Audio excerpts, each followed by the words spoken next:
আকাশে কালো মেঘ, দূরে দূরে বিদ্যুতের ঝলকানি দেখা যাচ্ছে।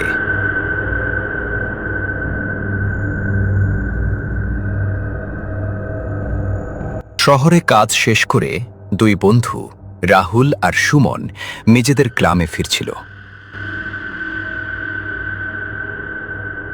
তাদের গ্রামের পথে যেতে হলে একটি পুরনো শ্মশান আর বিশাল তেঁতুল গাছের পাশ দিয়ে যেতে হয়।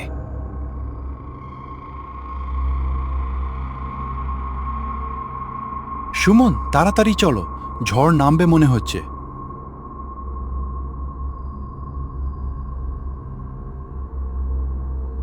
হ্যাঁ, কিন্তু এই শ্মশানের রাস্তা দিয়ে যেতে আমার ভালো লাগছে না। বাতাস ধীরে ধীরে জোরে বইতে শুরু করলো। হঠাৎ তারা দেখতে পেল রাস্তার পাশে এক বৃদ্ধা দাঁড়িয়ে আছে। তার সাদা শাড়ি বাতাসে উঠছে, মুখটা অন্ধকারে স্পষ্ট দেখা যাচ্ছে না। বাবারা, আমাকে একটু সামনে পৌঁছে দেবে? এত রাতে এখানে একা কেন? আমার বাড়ি সামনেই। রাহুল আর সুমন বৃদ্ধাকে সঙ্গে নিয়ে হাঁটতে লাগলো। কিছুক্ষণ পর রাহুল পিছনে তাকিয়ে দেখল বৃদ্ধার পা মাটিতে নেই, সে কয়েক ইঞ্চি উপরে ভেসে হাঁটছে। সুমন, সামনে তাকাস না। কেন? ওর ওর পা নেই।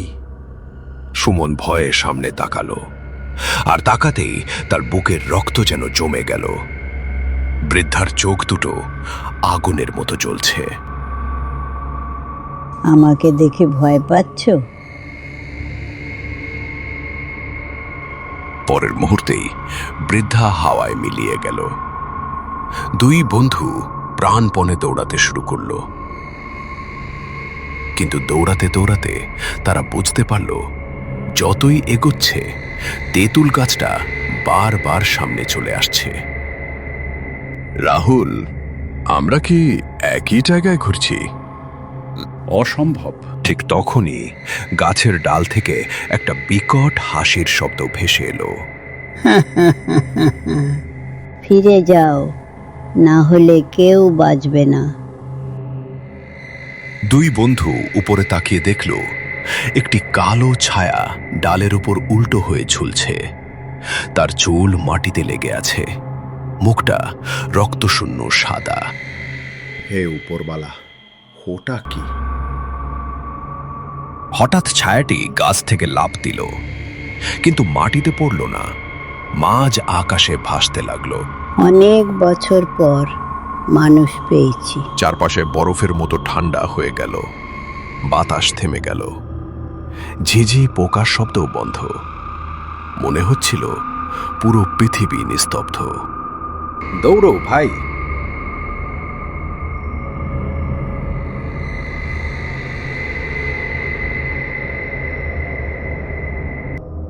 দুই বন্ধু আবার ছুটতে শুরু করলো।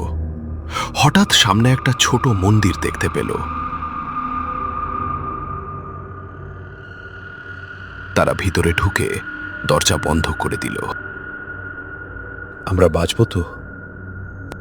চুপ, বাইরে কি যেন হাঁটছে। বাইরে কারো হাঁটার শব্দ শোনা গেল।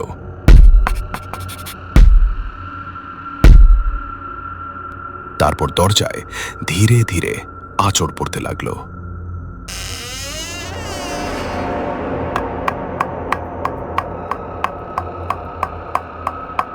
দরজা খোলো। 1 ঘন্টা ধরে সেই শব্দ চলল। তারপর হঠাৎ সব চুপ। মনে হয় চলে গেছে। দরজা একটু খুলতেই তারা দেখল মন্দিরের সামনে শত শত পায়ের ছাপ, কিন্তু আশেপাশে কেউ নেই। তারা আবার পথ ধরল। রাত তখন প্রায় 12টা। গ্রাম আর বেশি দূরে নয়, কিন্তু বিপদ তখনও শেষ হয়নি।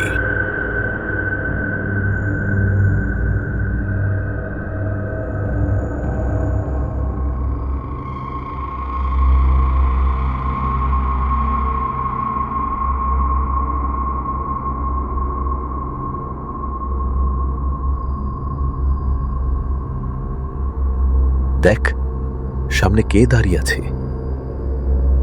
রাস্তার মাঝে একটি ছোট মেয়ে দাঁড়িয়ে, ফ্রক পরা। আমার মা কোথায়? সুমনের মায়া হলো। সে এগিয়ে গেল। তোমার বাড়ি কোথায়? তুমি কি আমার মাকে দেখেছো? এরপর মেয়েটির মুখ অস্বাভাবিক বড় হতে লাগলো, আর মুহূর্তের মধ্যে সে অদৃশ্য হয়ে গেল। আমি আর পারছি না ভাই। ঠিক তখনই দূরে আজানের শব্দ ভেসে এলো। শব্দটা শোনা মাত্র চারপাশের অন্ধকার যেন একটু হালকা হয়ে গেল। দুই বন্ধু প্রাণপণে দৌড়ে গ্রামের প্রথম বাড়িতে পৌঁছে গেল।